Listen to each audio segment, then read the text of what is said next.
And Jim, let me just start by asking you to explain maybe both the size of this club for people watching here in the United States who maybe don't know too much about Nottingham Forest, but also, Jim, why this club is so special.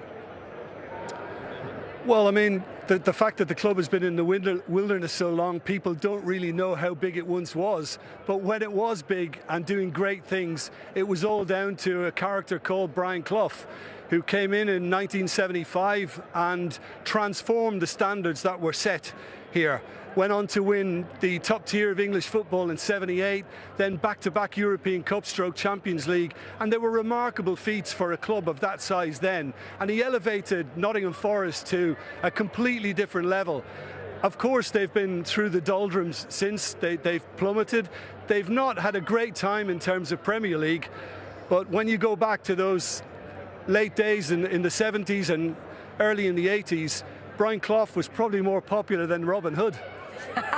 And we're going to hear much more about Brian Clough shortly here on our pre-game. OK, I'm going to take you now from the 70s and the 80s, Jim, right up until the present day, because it is now on the shoulders of Steve Cooper to try and keep this great club where they feel they belong here in the Premier League. And my goodness, have they spent some money, over $100 million, 14 players coming in, and Steve Cooper this week saying they are far from done. How do you feel they've dealt with trying to strengthen for this new season, Jim?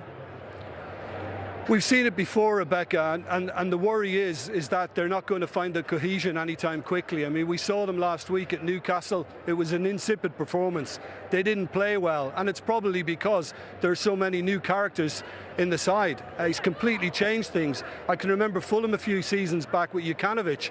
He brought in 10 or 11, and it never worked. Nothing gelled. There was no glue in the side, and they went back down again.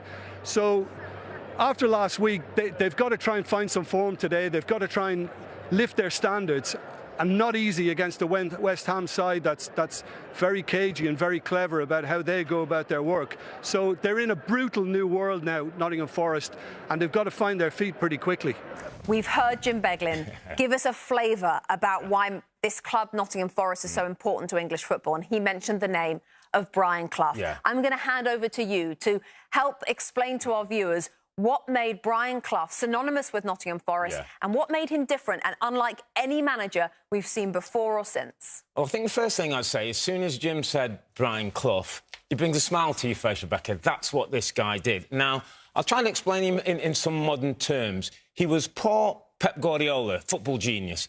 He was poor Jurgen Klopp, personality, warmth and style. And he was poor special one. I mean, he was a special one while Jose was in diapers, before he was even thinking about it. This guy was unique. He had an aura. He had a presence. He talked about football in very simple terms and took a mid-sized English city to be one of the feared teams in Europe, winning the European Cup a couple of times. I mean, it was incredible what he did. And everybody's got a Brian Clough story. Now, I'll give you a very quick version of a story where back in the day with Wimbledon, we had the Ghetto Blaster. It was our thing. You know, when you came on our patch, the music was blaring. People knew they were playing the Crazy Gang. When we went away, it was our way of saying, right, we're here, we're on your patch, and we're going to take over. So we go away to Nottingham Forest, City Ground. Music's blaring, everything's going in our dressing room. We get a knock on the door. The assistant manager of Forest came in and said, Mr. Clough would like the music turned down a bit. It's a bit too loud. The second word was off, and he went back to the dressing room.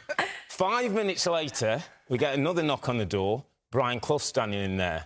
The players were transfixed. Not a word was said. He walked all the way over to the Ghetto Blaster, turned the power off, walked all the way out, and I'm talking the dressing room with big personalities, big characters, never said a word. That was the aura that this man had in football. I could listen to Brian Clough stories all day. Now, Tim, you were in the Premier League and in English football, and Brian Clough had long left Nottingham Forest. But was it a name that even you heard about then? It was, and I'm so excited, like most football fans should be, that Nottingham Forest are back. I played for the best captain in the world, Roy Keane, at Manchester United, and he came up through Nottingham Forest under Brian Clough.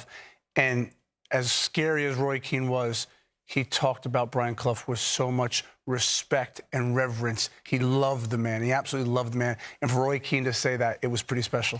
I could do the whole pre-game. I think we all could about Brian Clough. But we have to talk about today. And Steve Cooper is the man, as I was saying to Jim, who now has this task of keeping him in the Premier League. $125 million spent, 14 players brought in, 14 players, with 4 more apparently on the way this week, including maybe Neil Maupay from Brighton. You OK with the way they're doing this? I am. They spent a lot of money. You have to spend a lot of money to stay in the Premier League. What they've done, though, is they've gone out, and I think they've bought quality and they've bought goals. Both of those things will, at the end of the day, help them stay in the Premier League. Still going to be a mighty task. Because so many players have come in, it's going to be about how they gel, how quickly. They didn't look great at Newcastle last week, but they don't have to come out of the gates blazing. They just have to be able to pick up points. Look, Steve Cooper has a good way of playing. He's gotten them out of the championship. There's a belief in that system. And let me also say this, CEO Dane Murphy has done a brilliant job in a very short period of time understanding what Nottingham Forest is to that city, and his vision for the club and his recruitment has been second to none. You mentioned the word gel. Jim Beglin mentioned the word glue. Glue, yeah. That, therefore, falls on the shoulders of Steve Cooper. Management-wise, it's down to him to get this to work. Yeah, and it's difficult, Rebecca, when you're bringing in new personalities, you know, from different parts of the world and trying to gel them into a team. Well, Steve Cooper's somebody I've watched his career from going back to when he was part of the England setup in the youth teams. He won the World Cup with a group which was like the Fodens and the Sanchos. Very smart, tactically very aware. I hear a lot about his man management skills. He went to Swansea, was very unlucky not to get Swansea promoted. One season at Nottingham Forest, they were bottom of the table with 1 point after 7 games. He gets them promoted through the playoffs. This is a smart guy who knows his way around, will work with his players, and I think he's got a great chance of keeping them in the league. And it's a bit like Leeds United last season for me, Rebecca. The Premier League with Nottingham Forest in it is a better league. And, Tim, just quickly, is it more important almost for Nottingham Forest to stay up than maybe the Fulhams and the Bournemouths who have been up and down? Forest haven't been up and down for 23 years. Well, it's exactly like Robbie said. When we hadn't seen Leeds for so long, they come up and you're hoping and you're wishing they stay in the Premier League because of their fan base, because of the size of the club and the history. Nottingham Forest is exactly the same. Hi there, I'm Rebecca Lowe, studio host for NBC's coverage of the Premier League. Don't forget to hit subscribe to watch more videos all season long. For even more Premier League content, from original series to live matches, head over to Peacock and be sure to tune in for Premier League mornings every weekend on USA Network and on Peacock. We will see you over there.